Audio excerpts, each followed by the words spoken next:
Асанәлі Әшимов 1937 жылғы 8 мамырда Жамбыл облысы Сарысу ауданы Жайылмада дүниеге келген. Байұлы тайпасының Шеркеш руынан шыққан. Екінші дүниежүзілік соғыстың қатал жылдарындағы балалық шағы туралы осылай деді. Алғашқы қар жауғанша жалаң аяқ жүрдім. Бір күні сабақ кезінде қалың қар жауған еді. Барлық сыныптастарында ата-аналары үйлеріне алып кетті. Ал мен суық саз мектепте жалғыз қалдым. Ол кезде 9 жаста едім.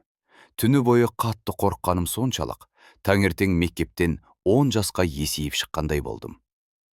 1956-1961 жылдары Әшимов Құрманғазы атындағы Қазақ ұлттық консерваториясының театр факультетін актер мамандығы бойынша бітірген.